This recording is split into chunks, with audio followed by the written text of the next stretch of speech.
overall, I thought the production was okay. I thought that they did a good job of trying to make something feel big.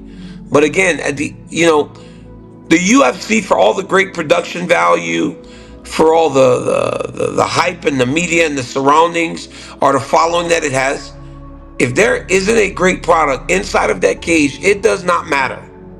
You have to have a great product inside of the cage, and I don't know if the Netflix card last night had that. That's just my honest opinion.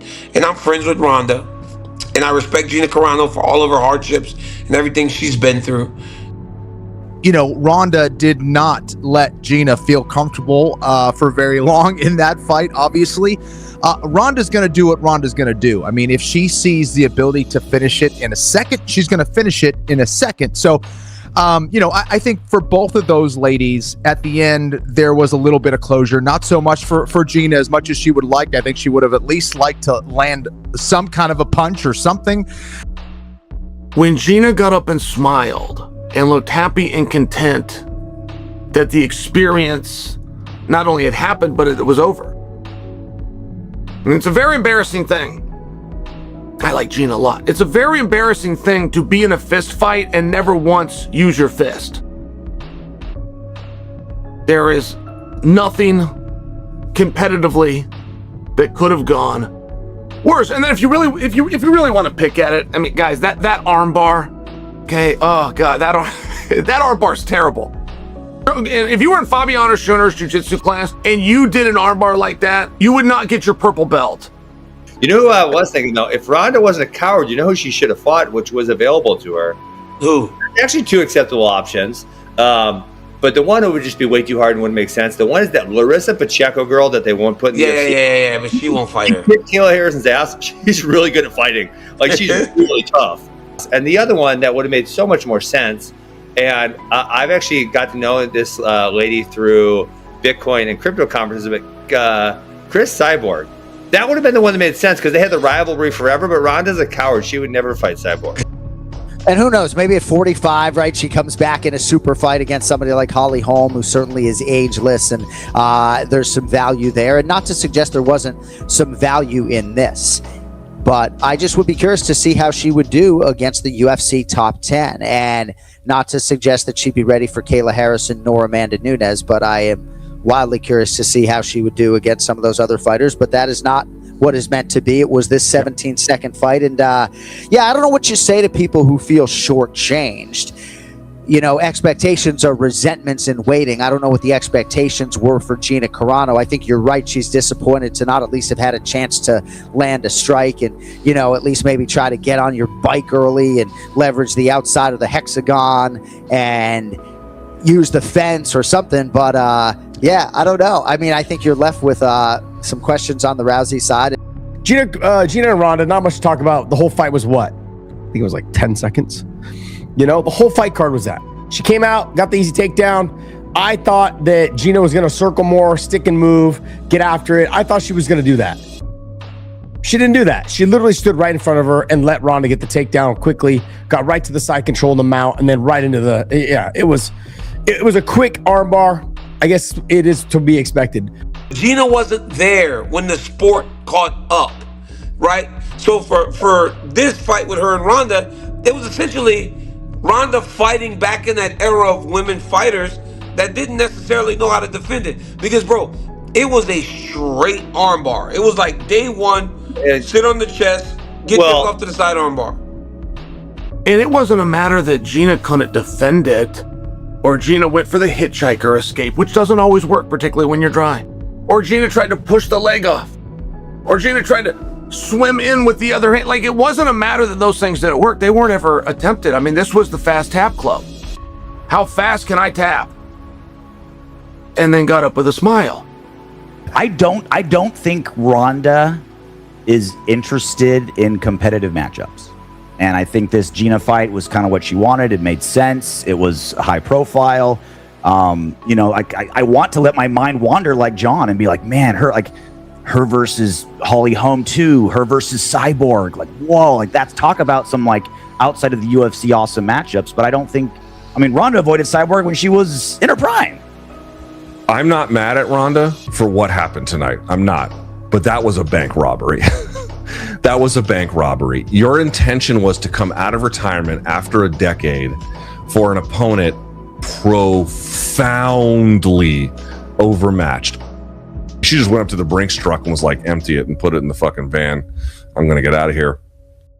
She just did a bank heist on us. She went in there, armbarred the girl in 17 seconds, made, what was it, $2 million at least? You know, that's brilliant. Honestly, I heard somebody say it too, and I completely agree with them.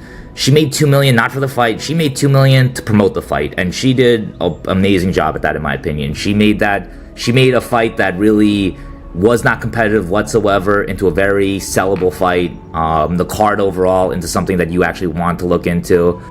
But yeah, I saw dickheads online going, "Oh, you can see that the fix was in because the footage of Ronda training, drilling a double leg to an armbar. She was practicing the fix." No, please, you absolute utter fucking morons. That's called drilling. What you do is you repeat a technique a number of times so it gets drilled into your head and it builds up the neural pathways. So then when you do it in person, it's easy, it's instinctual, it's not hard. I think there are a lot of people who's like, Ronda, if you're going to make the comeback and it was truly about competition, that you probably would call out Holly Holm for this, like, the person who kind of debunks your whole, invincibility thing, and now is longer in the tooth as well, older than Ronda. Like, that would have been the call. But I think that part of it was just that we all knew that Carano was out of her depth. Listen, I think it was a storybook ending if this is the end of her book as a fighter, right? To do her, I think, 4th finish under 35 seconds, never been done by a male or female. 3 was already the record, now it's 4. And she should share with you the injury that she had 2.5 weeks ago. If people were paying attention after the open workout, she was limping, right? So she's a warrior. I didn't know about it until Wednesday when I saw that. And she said, "I eat injuries for breakfast." Well, yeah, I sprained my ankle or foot pretty bad like 2.5 weeks ago. But, it just made me think of when my first injury as a kid. I broke my big toe in judo, and my mom made me run laps around the mat for the rest of the night. And she said, "You don't know if you're going to get hurt on the most important day. You could get hurt the day of the Olympics. You could get hurt when it really matters, and you need to know that your body listens to you, not the other way around." And man, I was like, "Thanks for the trauma, mama." Yeah, because why wouldn't it happen? I'm like, I got 2.5 weeks left, and I'm like, well, looks like I'm doing this with my ankle messed up.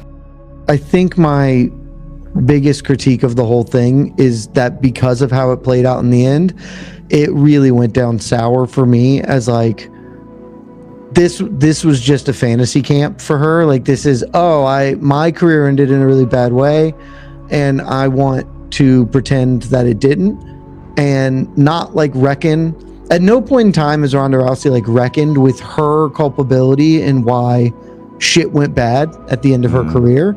And this was not doing that either, right? This was at no point of this journey back was there like, she didn't even acknowledge like I ended poorly, like I did not handle these things well. Nobody's ever watched Ronda for MMA skills. Nobody's ever watched Gina for MMA skills. I mean, we don't make believe that collectively they are good at MMA. We don't make believe that at all, but they had personality. And that got taken. That was stolen from us. We not only didn't get a fist fight, we did not get the emotional roller coaster. Ladies and gentlemen, if you are seeing a fight where the story of the fight for one of the fighters is that this was a great opportunity to lose weight, they're 99.9% of the time they're going to get fucked up. Like, this is not the biggest loser. And if you treat it as such, and I'm not saying that like it's not a life achievement, like it's a great life achievement, but that's got nothing to do with your readiness